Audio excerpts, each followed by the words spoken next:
Let's talk about prompt injection. I've recently had the experience where some random agent stumbled upon one of my prompt injection attacks on LinkedIn and it was successfully exploited. So I wanted to spend a few minutes to discuss what prompt injection is. If you already have some experience with cybersecurity, you already know what it is.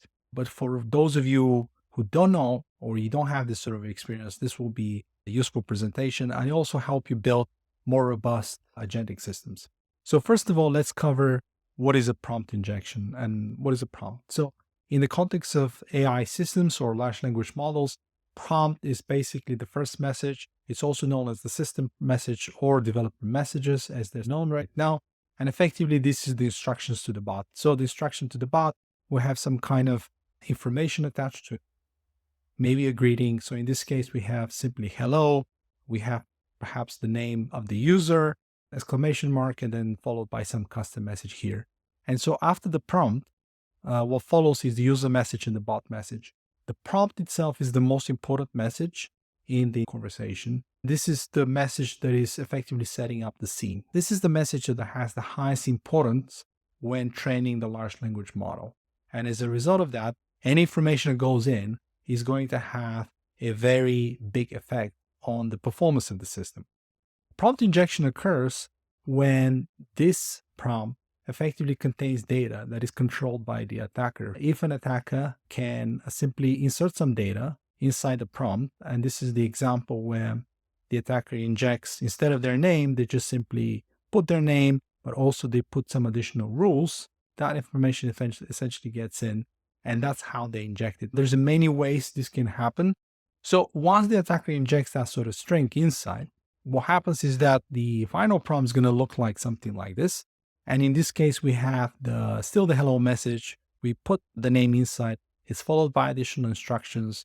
The exclamation mark is appended at the end.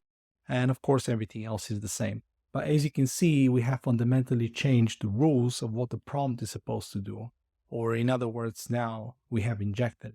And this allows the attacker to do a bunch of things. Now, the prompt injection attack is actually not anything particularly new.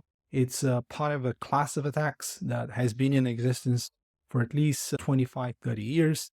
And among those attacks, we have things such as SQL injection, cross-site scripting, XML entity injection, all kinds of basic injection attacks. And if you're trying to do a Venn diagram between all of these type of attacks, basically the most common reason why they are happening is string concatenation. And as you can see from the example that we saw earlier, it was down to string concatenation.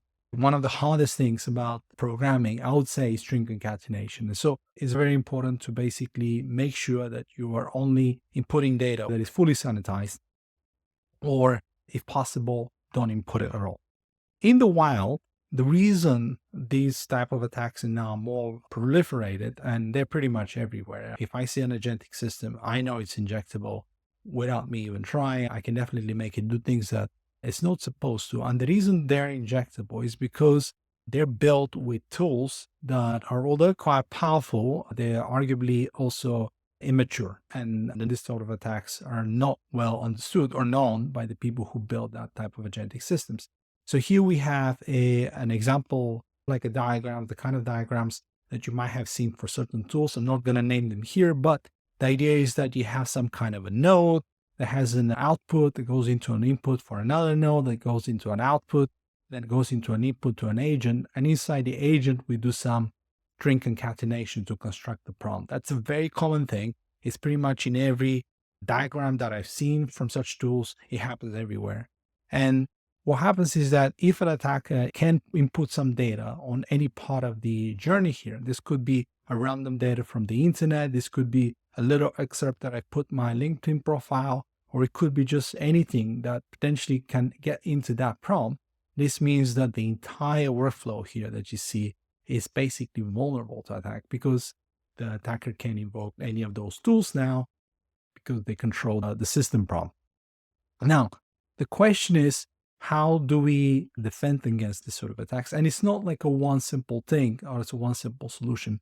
And the first thing, which is the most important one, is just if we try to avoid doing string concatenation, we have saved the problem. And because with large language models, we're mostly dealing with natural text, which does not have any specific order, which is different from the case of programming languages or markup languages. They have some kind of format. So for them, it's a lot easier to defend against injection attacks. In the case of large language models, the input is a natural language. So there's no way we can write sanitization rules. And so the best defense against this type of attacks is simply to avoid string concatenation. And the approach that we have taken with ChatbotKit is different. Instead of having an input-output type of paradigm where the information travels from one node to the next and trying to concatenate the results at the very end, what you flip the entire interactivity on its head and actually trying to build like a truly agentic system. That's what I call them. And in this case, you put the agent in the middle or in the center of those things, and the agent has access to those tools, which then can actually use to fetch data, do other things, and so on and so forth. The reason this design is better and it's more secure is because, as you can see in this sort of paradigm, although external data can go inside the agent, it goes as part of the invocation of those tools. It's not part of the system prompt. The system prompt is already here, and in fact is completely intact and secure. And so by doing something like this, you can prevent injection attacks. And that's, of course, one of the techniques or best practices, I would say, for building agentic AI systems. That should be the default type of design that you should go for.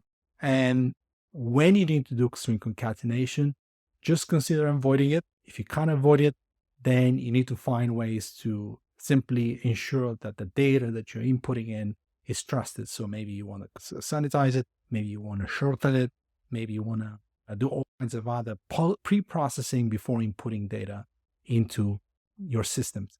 And I hope you learned something new here, and I hope that this video was educational.